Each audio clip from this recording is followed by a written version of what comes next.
All right, we are live or recording at least. Kyle Kingsbury, welcome to the podcast, brother. Thanks for having me, Brad. Yeah, I'm very pumped. I'll do a separate recording with the full intro and your background, talking about your many professional accolades, world-class fighter turned world-class health and fitness guru, all that fun stuff. But for today's conversation, I really want to focus on a different topic that you seem to really also be world-class at, or at least very mindful of, and that's fatherhood. The reason I started this podcast, just for your knowledge, is just because I was, as a new dad to a 7-month-old daughter, I was struggling with this dichotomy of professional drive and ambition and wanting to be an amazing dad. And frankly, I look around and I've seen a lot of world-class performers and experts and people talk about this before. And I hear a few different narratives. One of the disheartening ones being, sacrifices have to be made to get to where you want to be in life if you want to be on that world-class platform. But then there are these shining beacons of hope where I see folks who are really kicking ass and they're not making that sacrifice. They're showing up at home. They're being great dads, but they have also done just tremendous things within their careers, their profession, their crafts. And I see you as one of those beacons of hope. So I'm excited for the opportunity just to pick your brain on some things, fatherhood, your philosophies, approach, and thoughts around it. So if that's cool with you, we'll just dive into the fatherhood track and how it's impacted your life. Yeah, let's do it, brother. So you have 2 kids, a 5-year-old boy and a fresh new 1-month-old daughter. Let's just take it back to the beginning, especially for thinking about when you first became a dad to your son. Where were you? Just kind of what was going on in your life, and how did that impact you right out of the gates when you first became a father? Yeah, this is a great place to start because it kind of just flows into what you were saying with the the many differences that exist. And there's, as with all things in life, there's no one correct path. All paths lead us there. All paths are, we're generally here, in my opinion, for a greater learning, a greater understanding, and greater awareness through experience. Mm-hmm. And to experience in all the different ways. I don't pass judgment on any of these different ways, but it seems that there is this model where it's bust your ass, success, leave a legacy behind. That is the ultimate thing you can give to your kids. And there are people that fall in that camp. Again, no judgment, but Gary Vee would be one of those people. And still, under the lens of prioritizing it for his children, it's not like he's doing this all for himself. He has his kids in mind when he's doing that, but maybe less time spent with them in their early years. Then probably somewhere in between, you have a guy like Ben Greenfield, who's a friend of mine, who busts his ass as much as anybody I've seen, and then has a certain time every day where he switches off completely, no cell phones, no emails, no nothing, and is 100% invested in being dad. I think the last I spoke to him, that was around 3 or 4 p.m. every single day. He goes, silent mode, and really is just invested in teaching them everything they're not learning in school. He's got 2 twin sons. So he's showing them bow, skills with the bow, archery, how to forage and find and harvest wild plants, just a lot of things that are missed in modern education, but his devotion is there, and he's clearly set aside time for that. I might fall even further, in the opposite direction of Gary, in that when we first had Bear, I had retired from fighting. And I say retiring, meaning I had stopped fighting, never to fight again professionally, but not retired financially. I still need to make ends meet. Hadn't yet started a podcast. I was working 2 days a week as a bouncer and bartender at a strip club, and not the most ideal places to work, but at the same time, it paid the bills. And I think the 4-Hour Body had come out not long before that from Tim Ferriss. And it was funny because here I was working a schedule that was in large part the opposite of modern society. I had 5 days off, 2 days on. And it's not like we were stockpiling cash and, putting it towards the savings and a home and all that stuff, but we were getting by just fine. We had very low overhead. We lived in my mom's detached garage when I was a fighter. And that made it challenging having a kid, basically in a studio, or a glorified studio at that. But at the same time, there was many pros in that situation. When I look back, we have our first home now, worked at Onnit for nearly 3 years. That's what brought me out to Austin, working with Aubrey Marcus, who's a dear friend and mentor. And through all that, when we're getting ready to have our second child, I started thinking back to that. And this is, obviously Tosh was pregnant pre-quarantine, before kind of shit hitting the fan with life in general, in terms of everything happening externally.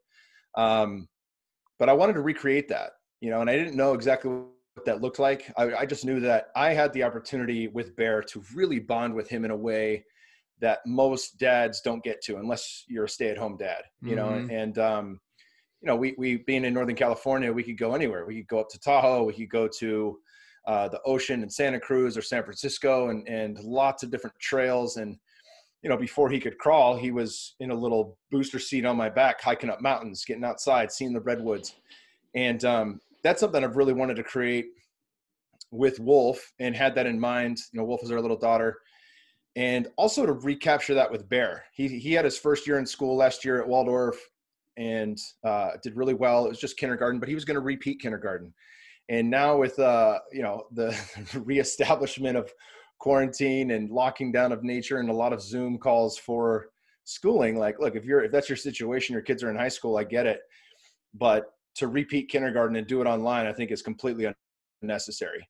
So we pulled him out for the year. We'll be homeschooling at least for this year. And it's just created this space that's necessary in my mind of something I want to create, which is a deep bond, a deep imprint, with Bear as a 5-year-old again, and with, our little daughter, and to be of service in any way that I can to my wife, because it's not easy. It's not 1 + 1 = 2. It's now we're grappling with a whole different animal, because you have, in our situation, a 5-year-old with tons of energy and tons of ideas and tons of wants and needs. And then of course, a newborn that just takes up time 24/7. So that's really what I've tried to do, is create space around that, and do, I guess, is just to fulfill my needs, my obligations from a work standpoint. I'm not trying to grow anything right now. I'm not trying to rebuild my website, which needs rebuilding. I'm not trying to do anything extra.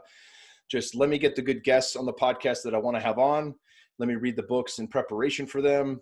Let me coach people in Fit for Service and privately. And outside of that, I don't need to add to that stack, and I can just be of service at home with my family and get out in nature and really show up in that way. And that's kind of, the initial stages with Bear, we've seen come full circle into this repeated cycle that I'm hoping to do over the next year with Wolf and Bear again. Yeah, that's awesome. And one thing from my personal experience was we welcomed Stella into our family in January, and then COVID hits come March and kind of threw everything off kilter. But the silver lining has been what you experience is now I'm home every day, and I've got this opportunity to spend time with her that most fathers don't have the opportunity, like you said, unless they're stay-at-home dads. And I'm still working full time, but it's been so cool to have that extra time with her and just see her every day growing and changing. And it's been incredible. And then one other thing that you were just talking about there that really struck a chord with me is being able to take a look at how and being really mindful of how you're spending time with your kids, especially at a young age, because they're not going to get that time back. And you're taking advantage of, okay, Bear's not going to get the that in-person experience. Let's give him the education that only we can give him right now and spend that time with him. So I like that perspective. That's really cool. You mentioned fighting. I'm sure we'll drop that into the intro, but you did have this career as a UFC fighter, top level, like in the highest arena that you can get there. Is there anything that you carried over from your fighting career that has impacted you as a father, or that makes you a better father? Well, there's a lot there, no doubt. I mean, I think first and foremost, when I look back on my fight career, my entire athletic career, from football, from a 10-year-old onward to ASU, and then getting into mixed martial arts and fighting professionally, The number one thing that gave me was a passion to learn. So I've always been a student, Dr. Kelly Starrett, who's a friend and wrote, Becoming a Supple Leopard and several other books on mobility and how you can fine tune your own body and heal from injuries. Brilliant dude. But one thing he said is he is a professor, he's a teacher, but he's a student first. He's always a student. And that's really stuck with me, especially now that I coach and teach people. I'm really just regurgitating everything that I'm constantly learning and using intuition to follow as the guide point. That's my compass of what's important to me now. What are the things that I need to learn? And, that really was seeded in fighting, because I had to learn. I wasn't the best. Obviously, anybody looks up my record, I wasn't the best in the UFC. I was still fighting some of the best in the world. And I wasn't, because I didn't have, such raw natural talent or a background as, Olympic level wrestler, like some of my teammates, Daniel Cormier and other guys. I had to really work extra and I had to learn. And with that meant reading books like Becoming a Supple Leopard. Like, how do I get better at being more mobile and more supple, and so I can recover faster and be looser, in the fight. Learning about, various biohacks, which is kind of a dorky word, but, what does the cold tank do? What does Wim Hof breathing do for my recovery? Things like that. And that's a rabbit hole that is kind of endless. So I have to pace myself there, because there's always something new and cool. But the tried and true things like breath work that have the ability to shift our neurochemistry within seconds, that's been around for thousands of years. It's just, science now starting to figure out and take a look at this and say, hey, there's something here. And not just Wim Hof breathing. I mean, various forms of breathing all have a remarkable impact on how we think, how we feel, and how we operate in the world. And that was a gift from fighting, a seed that was planted. And many other things, even just the passion to learn. One thing that people can attest to when they first have a kid is how hard the relationship becomes. And we're no strangers to adding challenge to our relationship, but at the same time, that's your relationship with your wife. Yeah, and at the same time, with that, if I am a student, I have the ability to learn more, and reading books like Conscious Loving by Kathleen and Gay Hendricks, Nonviolent Communication, Marshall Rosenberg, phenomenal book. And then Mastery of Love by Don Miguel Ruiz. Those are brilliant books that every couple should read, but especially married couples. And we've read a lot of kids' books and things like that. But I think the idea that fighting showed me the importance, if I wasn't learning and I had a fight coming up, it might be the difference between me getting knocked out or not. I mean, that's a pretty good pressure cooker to want to learn more. Stakes are high. Stakes are high, no doubt. And, with fighting gone, I think of there is nothing that adds more meaning and purpose in life than becoming a parent. And it's a funny thing to tell people who may not be parents, but, just imagine if you had to care, if it was your sole responsibility to not only provide, but to keep someone else alive while they are so fragile and so incapable of providing for themselves. Like, it just awakens a part of you, a primal part of you that nothing else really gets to, and I think the other layer of this, which was a gift from fighting as well, thanks to a boxing coach that I had who was Native American and of Mayan descent, was ceremony. It was the use of plant medicines and psychedelics with respect and reverence.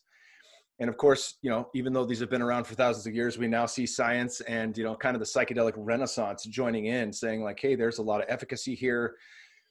These are mostly non-addictive substances that have an incredible power to shift perspective, to allow us to see the world with new eyes, to give us gratitude, and to be able to work through depression and trauma and all sorts of other things. And even just if it's not for depression, trauma, and healing, as Rick Doblin says, who's the head of MAPS, for the betterment of well people, and I feel pretty well now. I feel like I've uncovered and patched up and healed a lot of stuff from my upbringing. And at the same time, now with the ability to drop in, obviously that's off the table right now while we have a newborn, but that's been just remarkable at allowing me to see my kids. Our kids are our teachers. There's a brilliant book that I recommend to everybody, parent or not, by Ram Dass. It's on Audible. It's called Becoming Nobody. And it's just a series of his lectures when he was in his 50s. But one of the things he talks about is the guru shows up in all forms, God and drag. And if you begin to see your kids as your teachers and not as these little tyrants who want to need everything their way now, it really opens up your world and allowing you to not only treat them differently, but to see them differently. And from that, to connect with them in a deeper way. And I think, that lesson between that book really was more palpable and digestible because of plant medicines. And so I give a lot of credit to my experience with a variety of substances, some in the legal gray area, some not too legal here in the States. And so, it's a funny thing to talk about when we're talking about kids and fatherhood and any of that stuff. But I mean, I'd be lying if I didn't say that was a huge thing in helping me to operate with less anger, more patience, and more relatability to my kids. Certainly it's been, one of the most valuable things that I've ever done in my life. Yeah. Well, we made it 14 minutes into Kyle Kingsbury podcast without plant medicines coming up. I think that might be a record. Well, I just did a NutriSense podcast on CGMs there was zero mention of it. So I felt pretty good about that. Go. I know some of my listeners have been begging for anything that doesn't have to do with that. So let's just go straight health here. That's great. And you mentioned the word biohack, which I think you probably have some experience in that realm. I don't know if you could consider yourself quite as far as the Ben Greenfields or the Tim Ferriss, or maybe you would. Anybody who wants to check out your podcast can listen to just all the different experiments you've done. And that was your job for a time at Onnit, was literally being the guinea pig. But I think you were quoted by Dr. Kirk Parsley as once saying that your favorite biohack is your family. Is that an accurate quote? And if so, can you explain what you meant by that when you referenced that? I actually don't recall saying that, but it's, I mean, I think, and this is something I've talked with Kirk about, is that the greatest biohacks mirror what happens in nature. Like a Juve light, and I have a Juve light. It's it's red light therapy. You're 10 minutes each side. It's infrared and near infrared light. It's the best thing besides the sun, right? So for people who are indoors all day long, or if you live in the Pacific Northwest and it's always doom and gloom skies, it's really important to get light. We had a guy, Matt Maruca, on the show who's brilliant, super young, like 20 years old now, maybe 21, who's studied this for the last 6 years. And sunlight has the ability to influence positively 500 plus, maybe 1,000 on-off switches on an epigenetic level, and so when I think of biohacks, I think like the very best biohacks are simply just they're mimicking something that already occurs in nature, and the closer it is to nature, the better. So, we're on sunlight, but let's talk about cold. Like a cryotherapy is cool because it's enacting some type of cold response, but there's nowhere on earth that's negative 250 degrees Fahrenheit, nowhere. But there are plenty of ice baths. There's plenty of places on the earth where people have jumped into ice cold water that's 33, 32 degrees and even lower if it's running water. And that's something we have done for a very long time as well, and that's, there's a ton of science from Wim Hof on the benefits of that. But we have a standalone chest freezer in the back that we just caulked and filled with water and some food grade hydrogen peroxide. We probably change the water out once a month, and you only have to plug it in for a few hours every other day. And that hovers between 35 and 45 degrees. That is a godsend in a Texas summer, but it's also a godsend because no matter how tired I am from a lack of sleep the night before, or if I, overshoot and over caffeinate the next day to try to get my brain turned on, it always has a way of balancing the nervous system. And one of the beautiful things about something like that is it's an adaptogen in the truest sense of the word. If it's first thing in the morning and I'm dead tired and I need to wake up, it's going to wake me up.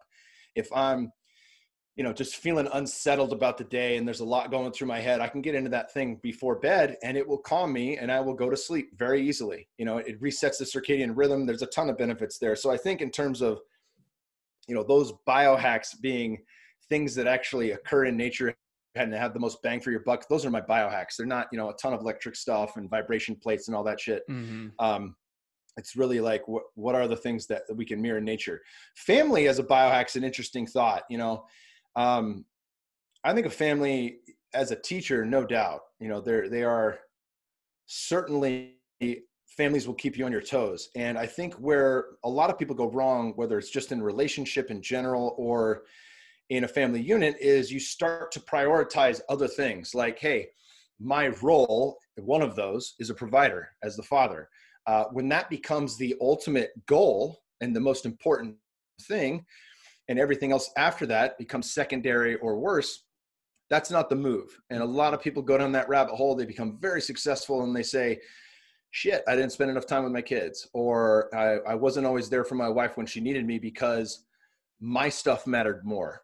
Right. And I think, and that too can be, you know, with the new era of working women and things like that. And this is, my mom is a real estate agent. She worked a lot when I was a kid. I'm not saying like the new era or trying to downplay the benefits to that. I'm just saying that women can fall into that trap as well. Success is a trap. Validation through, you know, income and the things you have is a trap for a lot of people. And I just feel like, I don't know that I'd call family a biohack, but there are many ways in which I've been able to see not only, and I'm speaking about myself here too, you know, with work. When I first got to Onnit, that was the priority. And that was the only job I've ever had where I worked 40 hours a week. You know, it was a real uphill battle, especially with Bear, because he was not used to that, you know, but I think just from the mindset standpoint of, is it for them or is it for me? Is it for me to be the best at something, or is it with them in mind? I mean, really rethinking that, the why behind the work that you do, the why behind the time that you spend away from your family, is really important to me, you know, and it's something that I continue to reconfigure and continue to really investigate. I think that's so important.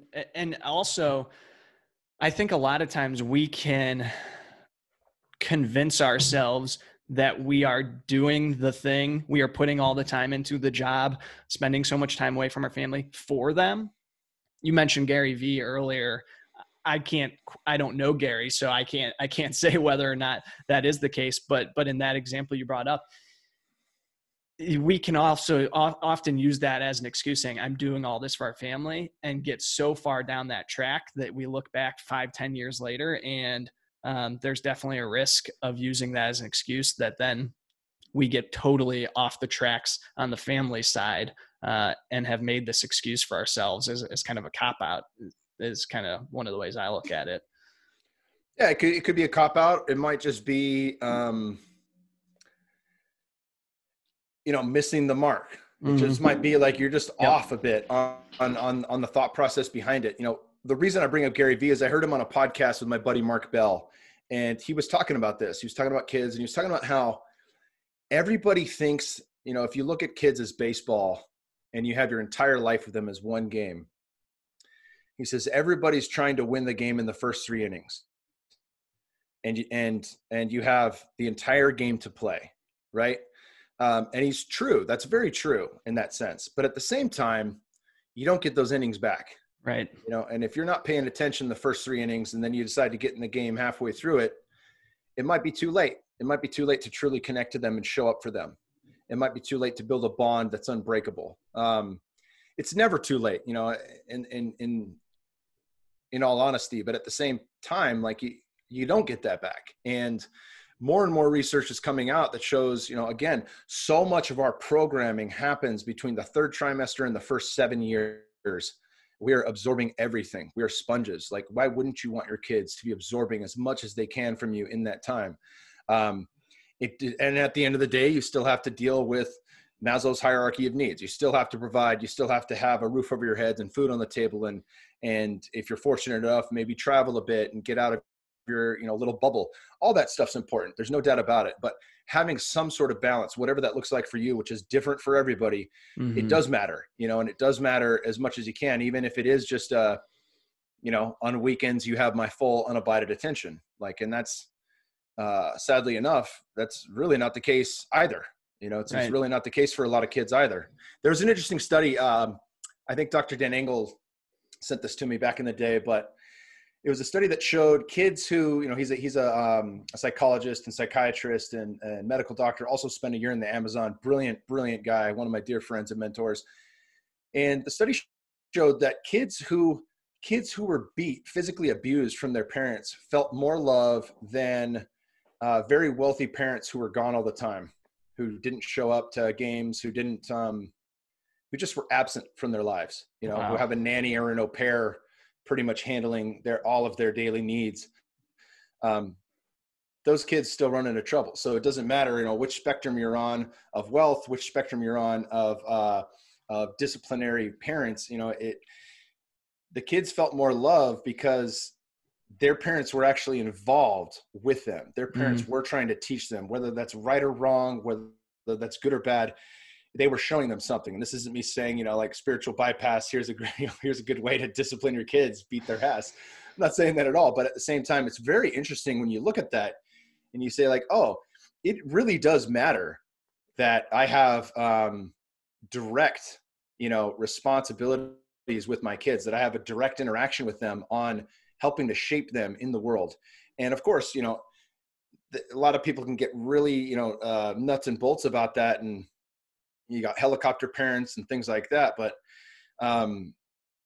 it's just so important that we do have as often as we can, deep interaction where we deeply connect. And it's not just a tell me about your day at dinner. That's crap. Like, how do I get on my kids' level at every age and play with them? How do I throw all of the other things that need to get done out the window briefly and just connect with them with whatever they want to do? That stuff really does matter. And some of my best memories with my dad were when we were watching the 49ers in the 80s, and he's like, all right, it's a playoff game, and he's super excited to watch it. And I'm like, hey, a quarter in, I'm like, let's play football. And he's like, okay. And he just turns the TV off and goes outside and throws 3 flies up for me and my buddies all day long. Like, that's stuff that,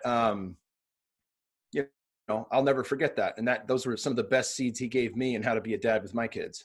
Yeah. And I think in today's day and age too, I mean, that study you talked about of having absent parents is probably the extreme example, but it's so easy for us, even if we're physically present with our kids, to not actually be with them mentally. And I've even, fallen into this trap with my 7-month-old, where fortunately I have a wife who will call me on my shit and say, hey, why are you on your phone right now? Can't that wait 15 minutes till we switch off or till whatever? Does that email really need to get answered right now? I'm like, damn, you're right. Why do I even have this in the room right now?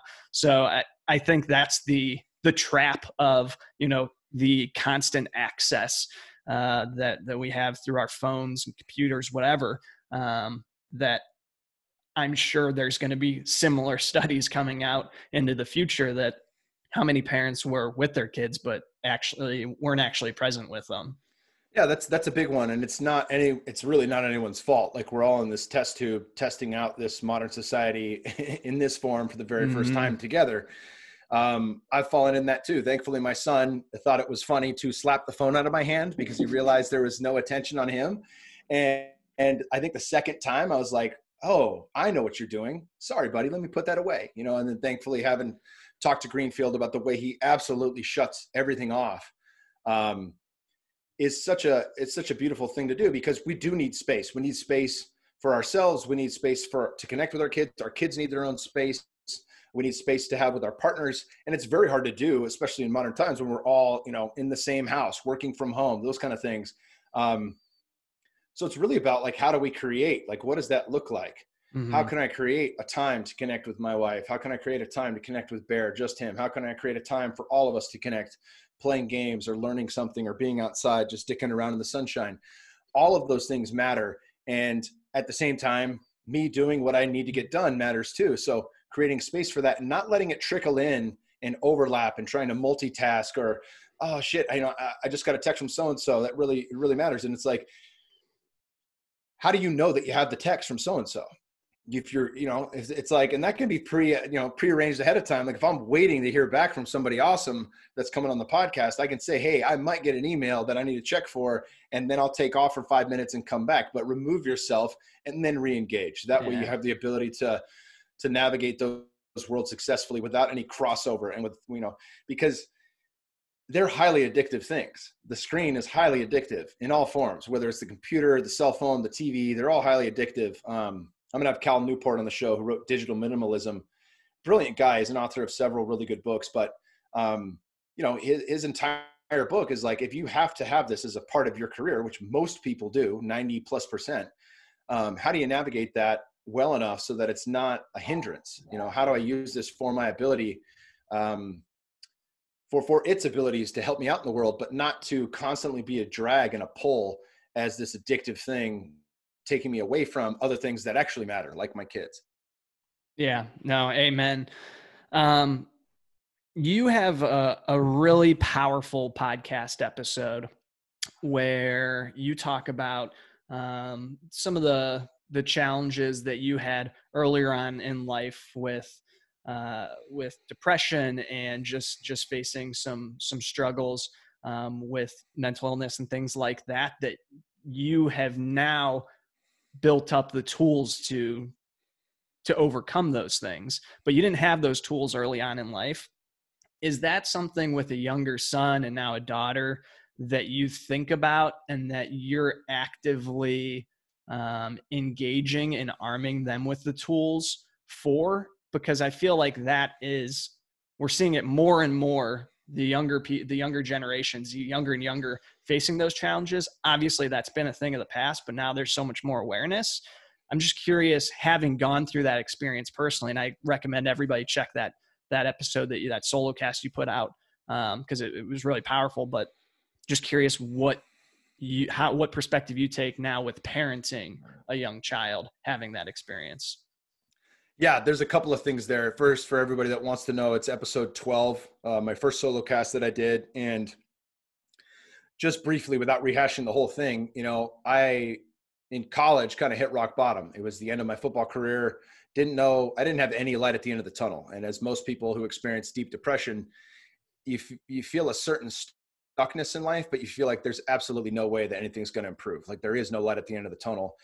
And, you know, I also had the best of Western medicine, Valium, Xanax, that kind of shit. And that's a rabbit hole that I discuss a bit more on the solo cast, but not the good medicines, I would say. You know, not the good. My rule of thumb is if it's a good drug, you feel great the next day. If it's a bad drug, you don't feel great the next day, or you need more. Those would certainly fall in the bad drug category, in my opinion, because they create dependency.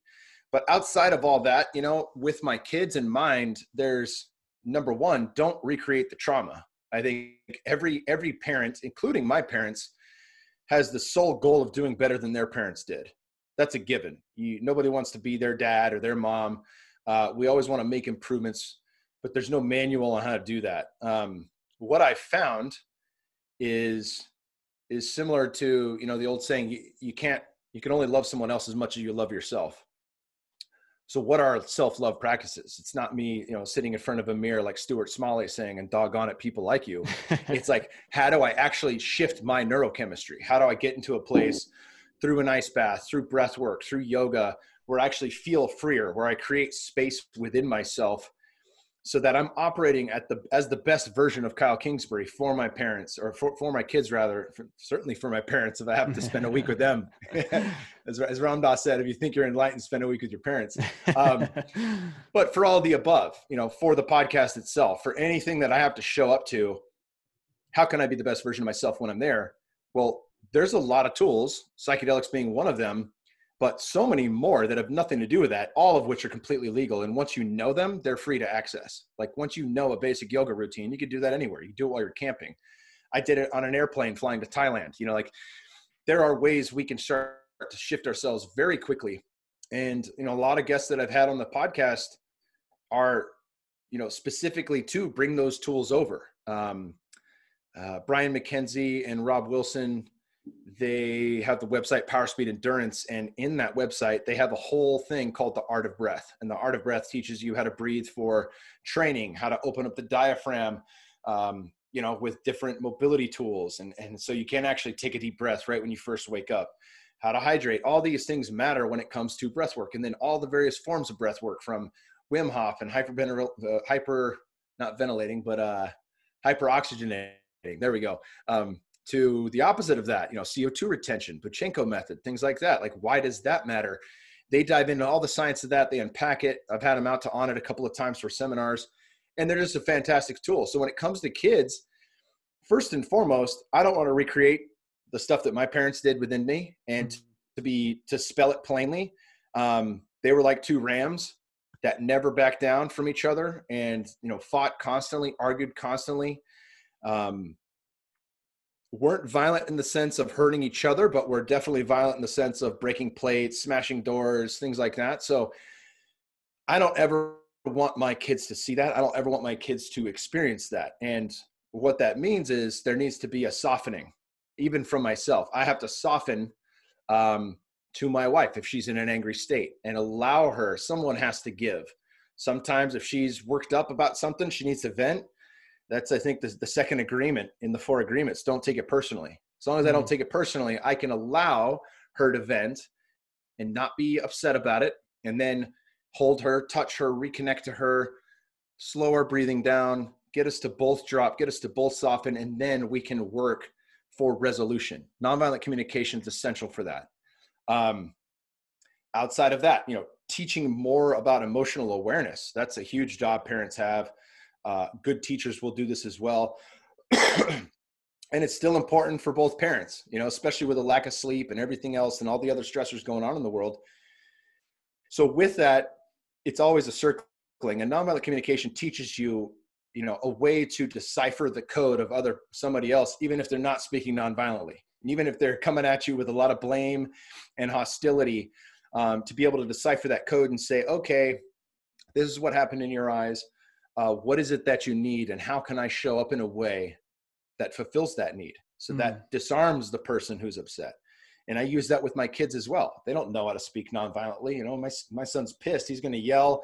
If I say I'm sorry, he's going to say, no, you're not, and scream it in my face, and it's like, that's just a part of the deal. But if I can soften myself and allow him to come to a place where, hey, can we take a deep breath together? And I'm holding his hand, and then that slows him down. Then we could say, okay, this is the thing that you want. This is when I can give it to you. Not right now. We're not going to Barton Springs today, but we can tomorrow, whatever that case is. And this is what we can do now. That'll be fun as a way to connect and play, because at the end of the day, that's really what he's looking for, is connection time. So using that to kind of crack the code, that's a tool that I use frequently, nonviolent communication, and anything that up levels me. Because like I said, if I'm operating at my best, and that my best will change, like my best right now is different from my best when I've had several good nights rest. So what are those tools?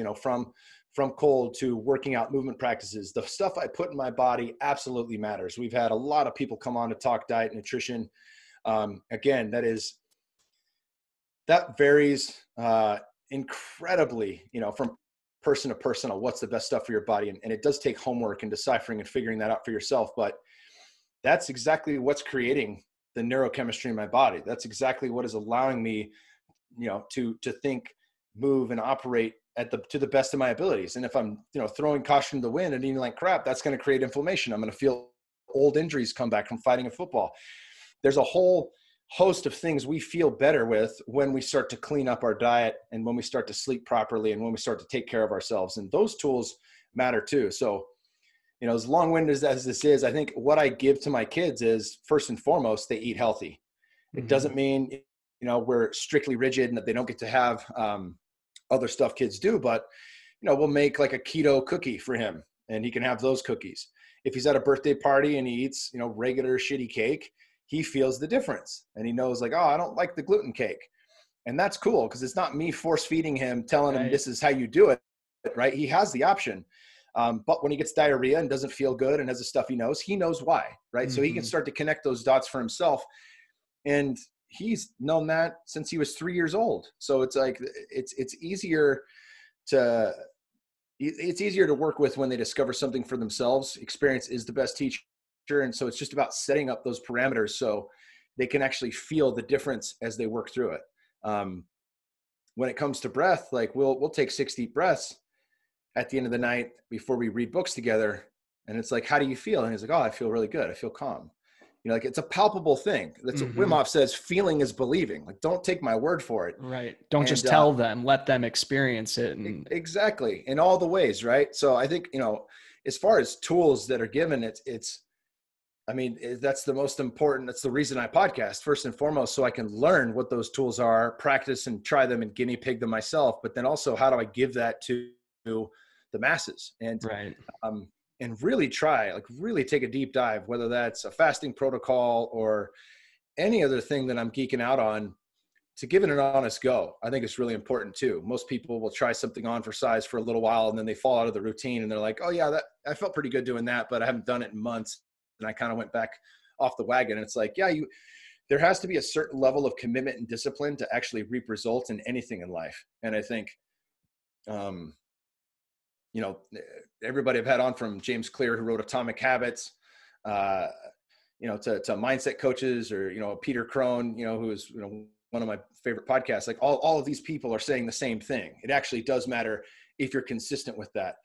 And if I can be consistent with my children in the way that I react, consistent in the way that I teach, consistent in the way that I show up and play with them, then those are nice building blocks where they kind of have a safety net of, this is dad. This is how he shows up for me. And I can always fall back on that.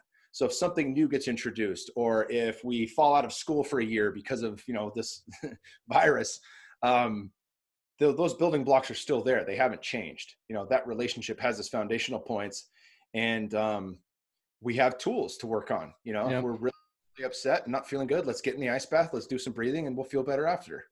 And I feel like one of the big things I'm hearing you say is that arming yourself with those tools is going to allow you to pass those tools and teach those tools to your kids. Because if you don't have them for yourself and you're not actually implementing these in your daily life and showing them, there's no way that that's going to be something that you can give to them. You can't just tell them to do some shit that you're not doing.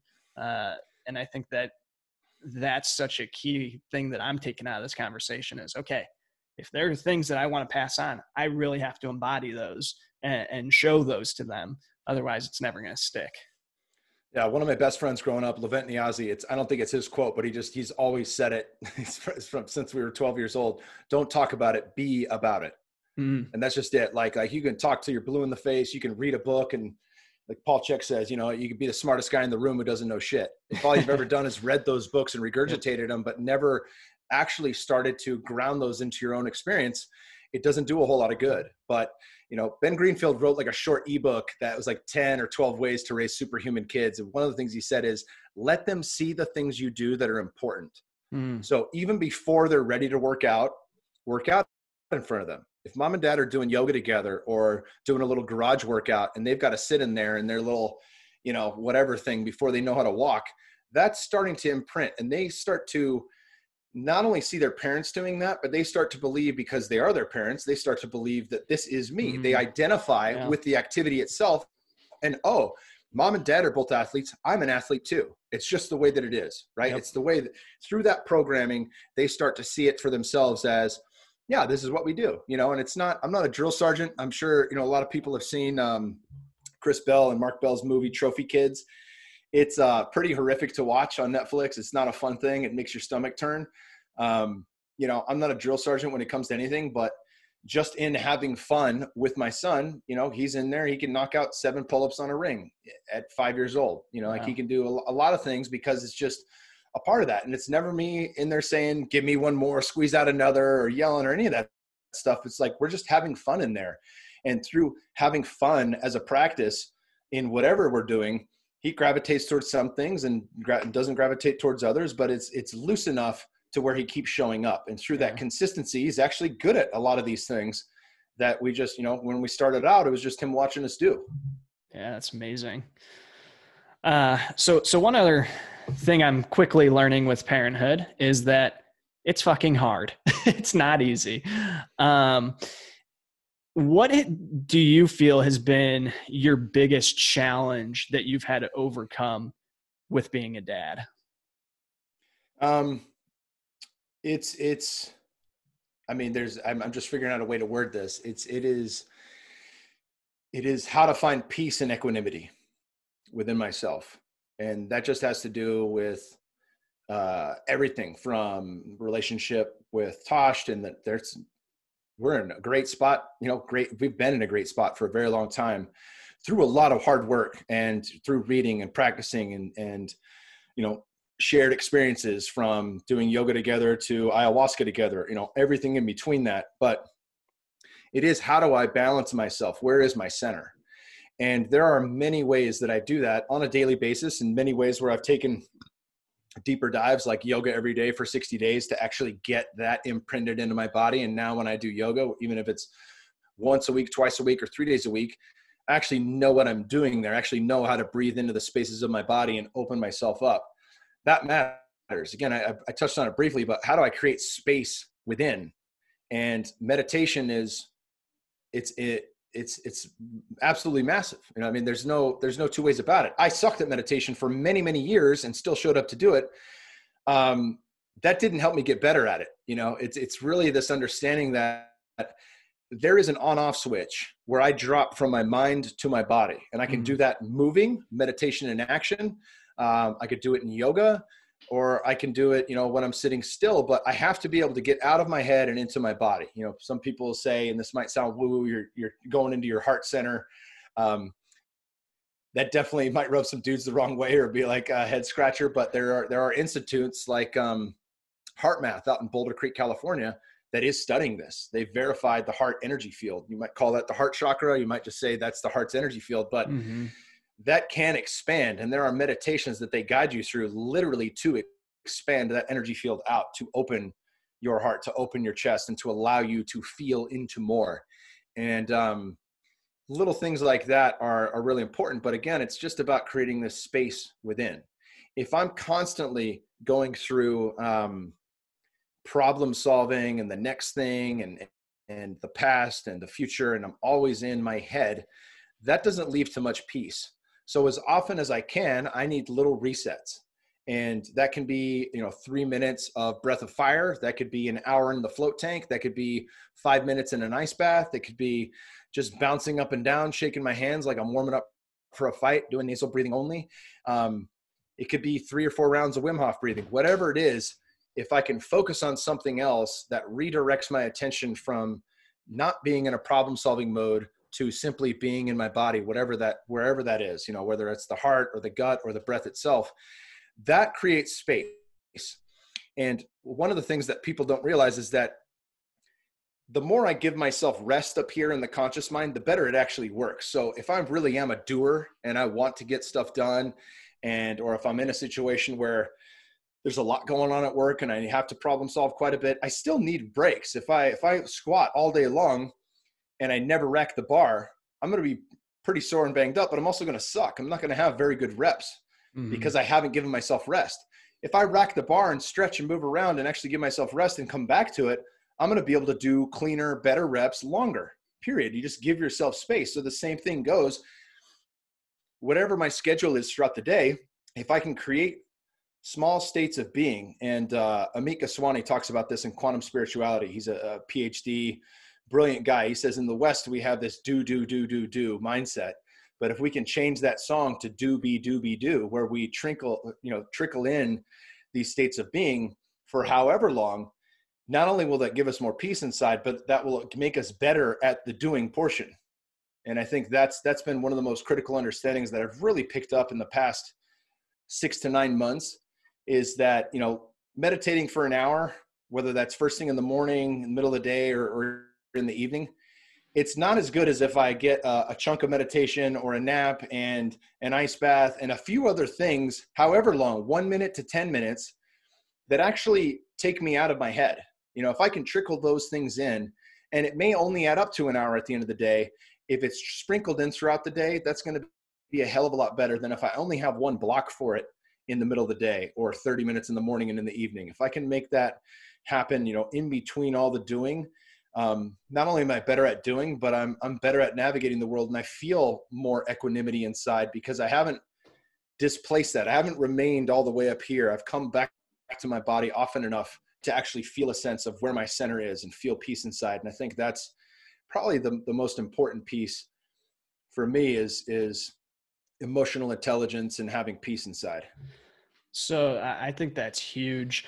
If there are listeners who feel that resonates with them, that do, and they're always constantly on taking action, doing things, and they're realizing, okay, shit, I need to implement some being into my day. You just listed a few really great tools to do that. And maybe it's even a cold shower if they don't have the the ice chest out back right now, but do you have a recommendation on where to get started if they don't have any of those practices currently in their toolbox? Yeah, I mean, I'll list some things just off the top of my head. Art of Breath, that's on Power Speed Endurance, is great because it gives you various forms, many different forms of breath work, all of which are awesome and backed by science, and they just work. They help you feel different. They help you with anything. If you need to gear up and be more awake, if you need to wind down, clear your mind and fall asleep, they've got all of it there. Muse, M-U-S-E, and these guys aren't a sponsor, but they're phenomenal. They make a little device that goes on your head and actually measures brainwave activity while you're meditating. And then through your phone, you hear a little bird chirp every time your brainwave states drop into theta, into deep meditation. So it's active feedback on how well you're meditating. And through that, and through their literature and their education programs, it actually teaches you how to meditate very rapidly. It's a brilliant device. And that's, I think, where technology comes in. It's not a biohack because it's not changing anything for you. It's simply monitoring. But at the same time, that works wonders. What else? Let's see, that's meditation. Yogaanytime.com is my absolute favorite. There's a lady who started that, who was my wife's teacher out in Los Gatos. Her name is Jen, Jenn Prugh, Prugh. And if you go to yogaanytime.com, you can just search Jen Prugh. I think it's $18 a month. It's worth every penny. Her first 10 classes taught me the why behind yoga. I mean, I could feel yoga, I could feel better. I just never knew, like, what am I actually doing here? And her commentary during those yoga classes is as good as any spiritual book I've ever read. Like, it is just dialed in to where I'm like, damn, do I stop and take notes? Like, this is really, really important. And a lot of those classes I've taken, 10, 12 times, even though it's the same thing. And she has an infinite number to work from, doing new postures and new routines. I love some of those introductory ones because they've taught me so much on the why behind yoga. Outside of that, if people are interested in taking a deeper dive into their health, my podcast can point people in the right direction. NutriSense makes a really good CGM that's getting a little bit more techie, in terms of figuring out where your blood sugar's at. And that's I think that will be, if not through those guys, through the flood of CGMs that are about to hit the market, especially as that price point drops even further. I mean, these things used to cost $1,000 and now they're, a couple hundred. Down the road, that's going to be one of the ways people really fine tune and figure out what food is right for them. What is it doing to them, how they're sleeping, and of course, things like the Oura Ring, the Whoop Watch, more technology tools that are good for figuring out your sleep, your HRV scores and things like that. But, at the end of the day, it's what practice do I have that can get me out of my head? And that really does matter. So the Muse works for that. Breath work works for that. Yoga works for that. And I think there's plenty there for people to chew on. Beautiful. Kyle, so for people who've been listening to this and they love what they're hearing, they want to learn more about you. We mentioned the podcast. I highly recommend it. It's in my normal rotation. Anywhere else that you'd point people, or anything that you've got going on that you want to share with some of the listeners? Yeah, Kyle Kingsbury Podcast, obviously. And then, we've been doing this thing annually now with Aubrey Marcus, myself, and a couple other coaches where we have a group of about 100 to 150 people that we coach throughout the year. We have meetups. Obviously, that's been, kind of in the gray area this year, but it's an online community. It's called Fit for Service, and it's really a beautiful way to meet like-minded people and to grow and to continue to learn about all these things on a deeper level. To have coaches who not only walk the walk, but coaches who are continuing to learn themselves and continue to give people back what they're picking up. Everything from the biohacks to playlists for your own self-guided ceremonies to everything in between. And that's been one of the most gratifying things that I've been a part of. And we're opening that back up for tier 3 whenever this opens up. If enrollment's open, cool. If not, in a couple of months, it will be open. So it's called Fit for Service, and you can access that at aubreymarcus.com. And it's an excellent way to, more hands-on with myself, with Aubrey, and with Eric Godsey and Caitlin Howe. And I've learned so much from the other coaches, as well as from, all the members that are part of this, but it's a beautiful way to be a part of a community that's really on the up and up and trying to do better for themselves and for the world.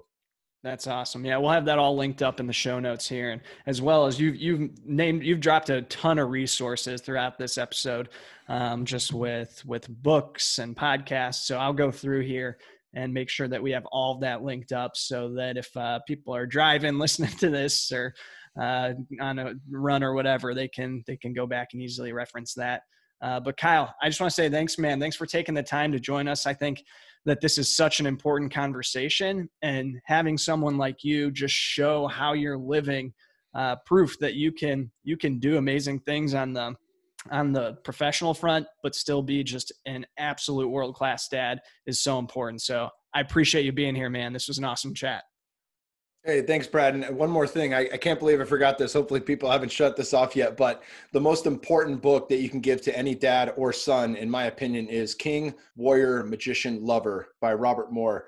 I've never read a book that helped me understand masculinity in a way that was the positive outlook on different ways that I can embody being a father and, those core things that need to be taught to young men. King, Warrior, Magician, Lover. It's absolutely brilliant. So link to that, please check it out for yourself. Nothing has helped me more than that book in terms of I've never even how to heard be a man that one, and how to be a father. I appreciate you sharing that. Yeah, I've been in this space for a while. I haven't heard that one, so I'll check it out. I appreciate you sharing it. Cool, brother. All right. Thank you, sir. Yeah, you got it, Brad.